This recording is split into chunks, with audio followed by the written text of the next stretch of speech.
Assalamualaikum warahmatullahi wabarakatuh. Perkenalkan, nama saya Putri Auladina, NIM T 20193126.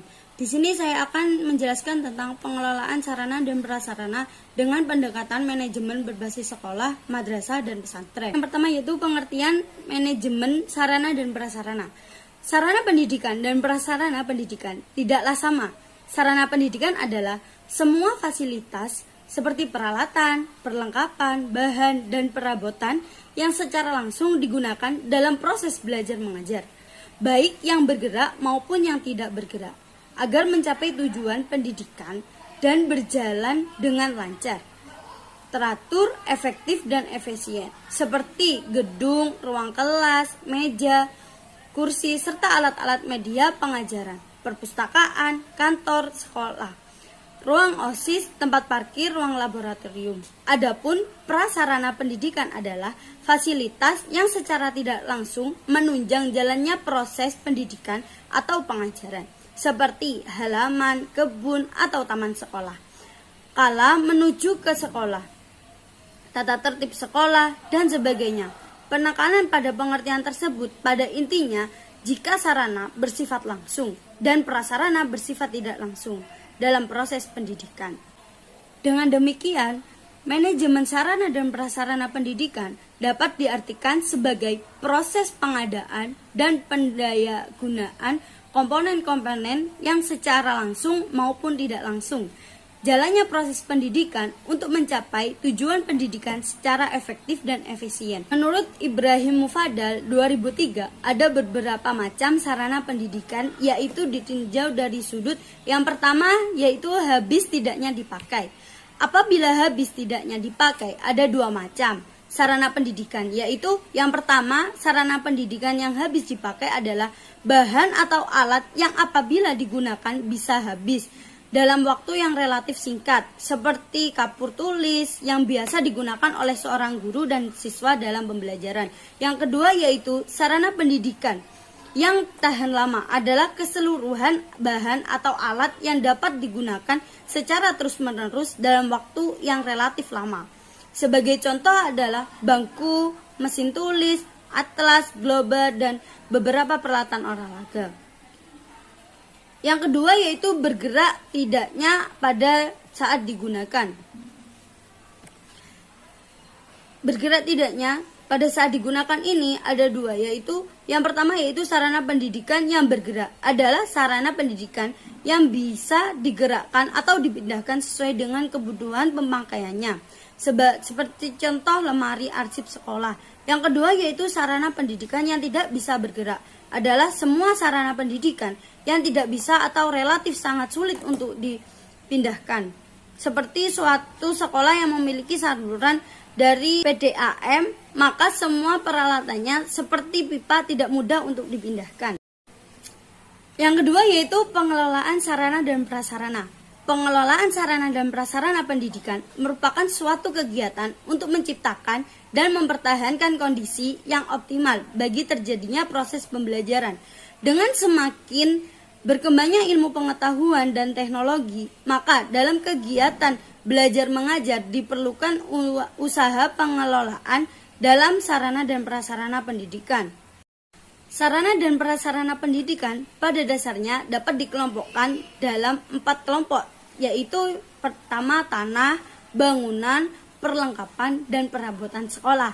Pengelolaan menurut tim pakar manajemen pendidikan 2003, pengelolaan sarana dan prasarana pendidikan dapat didefinisikan sebagai proses kerjasama pendayagunaan semua sarana dan prasarana pendidikan secara efektif dan efisien.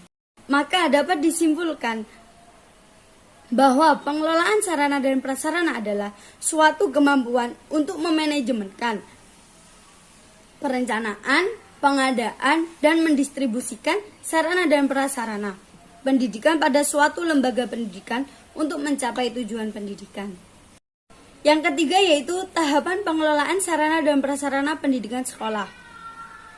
Manajemen sarana dan prasarana pendidikan di lembaga pendidikan Islam adalah yang pertama yaitu perencanaan kebutuhan sarana dan prasarana pendidikan. Suatu kegiatan manajemen yang baik tentu diawali dengan suatu perencanaan yang matang dan baik.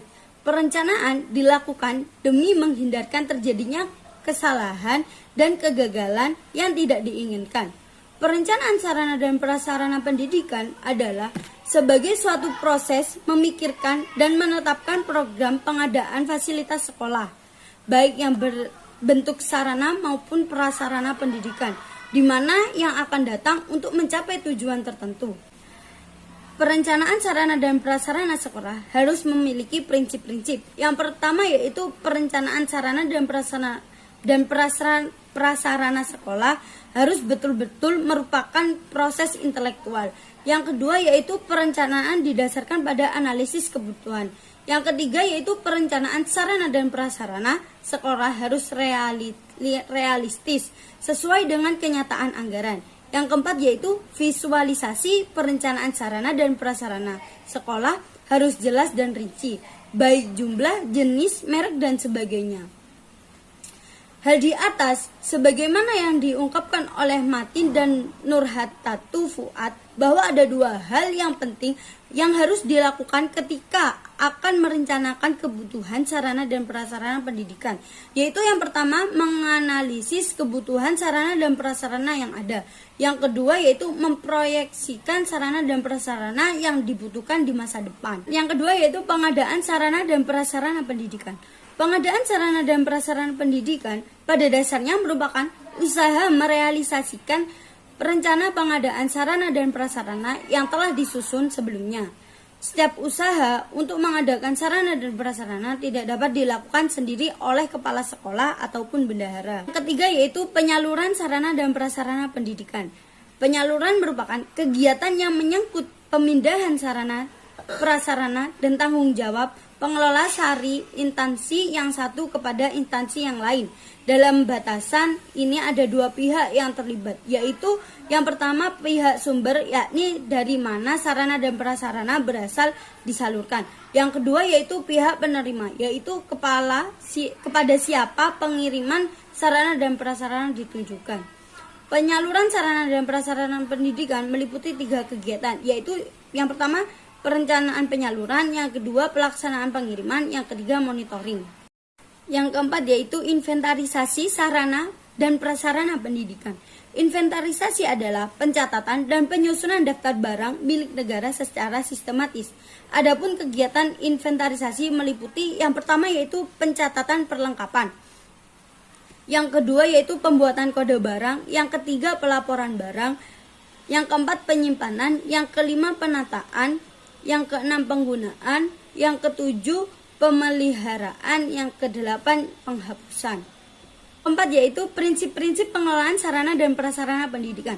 Yang pertama yaitu prinsip pencapaian tujuan, yang kedua prinsip efisiensi, yang ketiga prinsip administratif, yang keempat prinsip kejelasan tanggung jawab.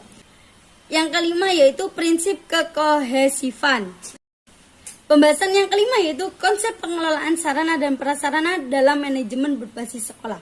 Sebagai dasar dalam pengelolaan sarana dan prasarana perlu mengetahui peraturan pemerintahan mengenai hal ini, yaitu melalui PP nomor 19 tahun 2005 tentang Standar Nasional Pendidikan. Pasal 1 ayat 8 mengemukakan standar sarana dan prasarana adalah standar nasional pendidikan yang berkaitan kriteria minimal tentang ruang belajar, tempat olahraga, tempat beribadah, perpustakaan, laboratorium, bengkel kerja, tempat bermain, dan lain-lain. Keenam yaitu tujuan pengelolaan sarana dan prasarana dalam pendekatan MBS.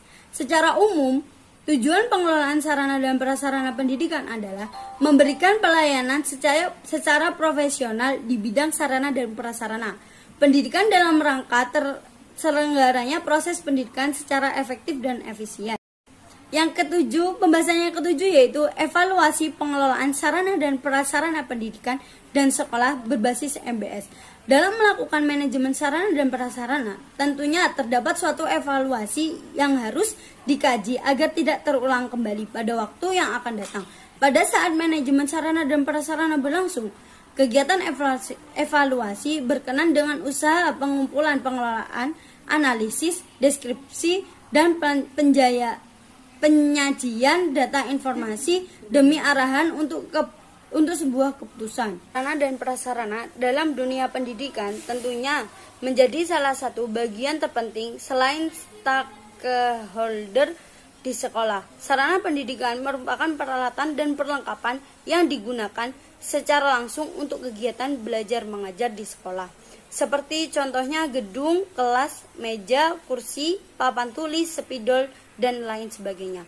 Sedangkan prasarana pendidikan merupakan perlengkapan mendasar yang secara tidak langsung mempengaruhi pendidikan sebagai alat penunjang proses kependidikan. Penggunaan sarana dan prasarana secara optimal dapat berperan dengan baik sebagai media penunjang pembelajaran di sekolah.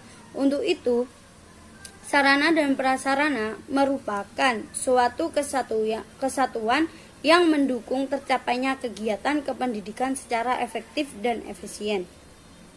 Sarana dan prasarana dalam menunjang proses kependidikan tidak akan bisa terlaksana dengan baik tanpa adanya suatu usaha manajemen yang optimal.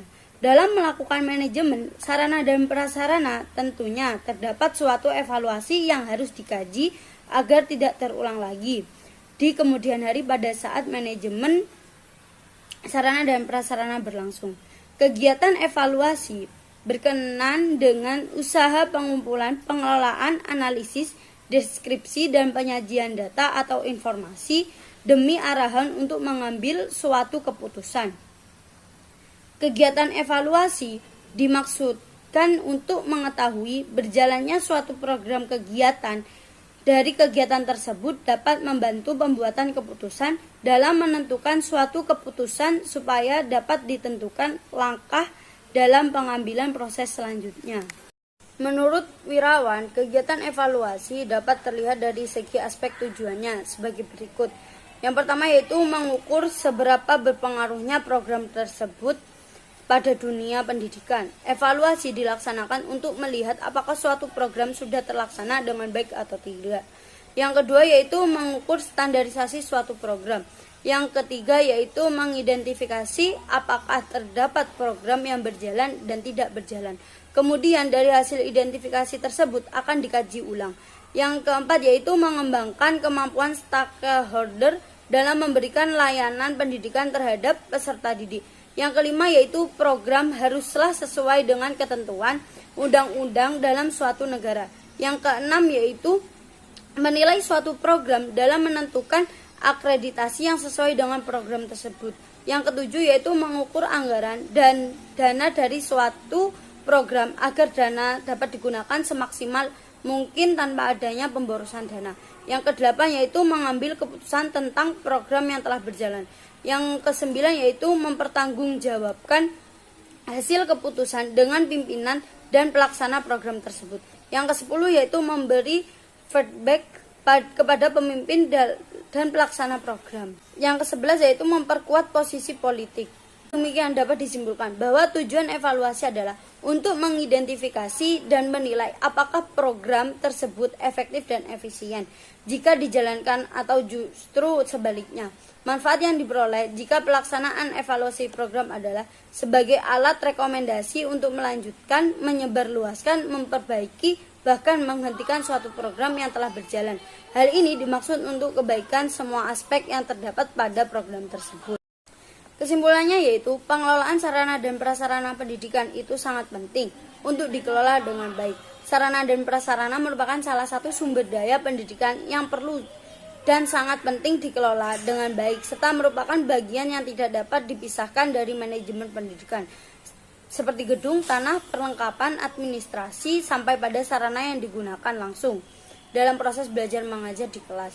Fungsi pengelolaan sarana dan prasarana sangat mendasar sekali dalam meningkatkan kualitas pembelajaran, menciptakan iklim sosio-emosional dan pengelolaan proses kelompok, sehingga keberhasilan guru dalam menciptakan kondisi yang memungkinkan indikator proses belajar mengajar berlangsung secara efektif.